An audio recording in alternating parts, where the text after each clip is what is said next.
Hi guys, what's going on? Welcome back to my channel, and we are back again with another Christmas special. And today we are making white chocolate blondies in Christmas flavors. So we're going to be adding some candied ginger, orange, and lots of delicious warming spices. Let's get right into this recipe. It is super easy and super quick, and you are going to love it. The first thing you want to do is melt the white chocolate and the butter in a double boiler. So in a heat-proof glass bowl, I have this finely chopped room temperature white chocolate and room temperature butter. I've used salted butter. You can use unsalted butter and then add a little pinch of salt later on when you're adding the dry ingredients. Just melt it over a pan or a saucepan rather that contains a little bit of simmering water. Make sure that the water does not touch the bowl. You just want the heat from that water to melt the butter and chocolate, and it looks like this. You will see that there are very few bits and pieces, like 99% of it is melted, but there are tiny chunks, but the residual heat will melt all of it. So just give it a nice mix and see how nice and beautifully melted that is, which is perfect. Now here in a bowl I have some castor sugar, and into that I'm adding some super hot boiling milk. What that does is it starts to melt the castor sugar. So here you can see the chunks of castor sugar are visible.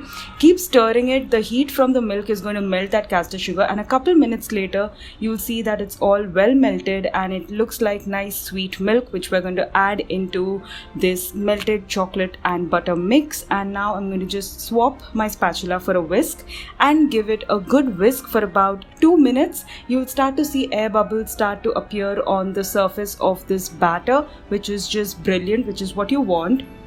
Now we'll add the dry ingredients. So here I have some all-purpose flour and I've just chucked it in, and now we're going to add our warming spices. I have here some ginger powder, cinnamon powder, and clove powder. You can also add a little bit of nutmeg powder as well. I just didn't have it on hand at the time. So once you've added that, take your whisk and just combine until you don't see any dry bits. Don't over mix the batter, just until you don't see any dry bits. That's it.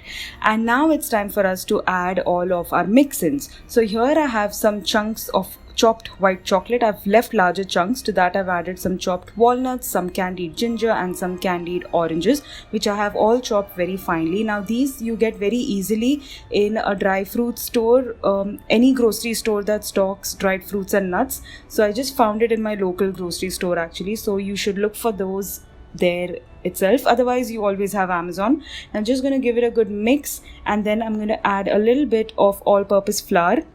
What this does is when you coat each and every of these mix-ins with that all-purpose flour, it makes sure that the mix-ins stay where they are and they don't sink all the way to the bottom, so you get mix-ins in every bite, and that's what you want. So we're going to add that now into our brownie batter, or our blondie batter rather, and then using my spatula I'm just going to fold it until I don't see any of that floury bits. All the mix-ins are well combined. All the ingredients and quantities are down in the description box below, so don't forget to check it out.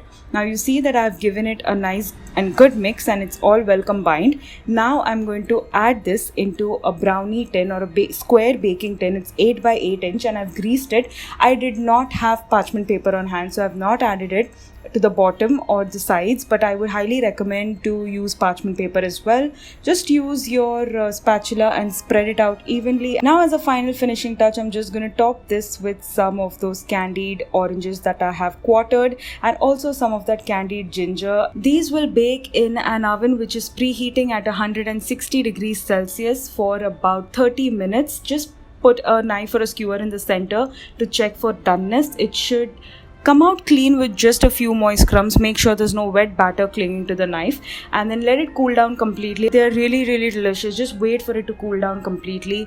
As a finishing touch, you could also sprinkle with some icing sugar. Just gives it a snow-like effect, perfect for Christmas.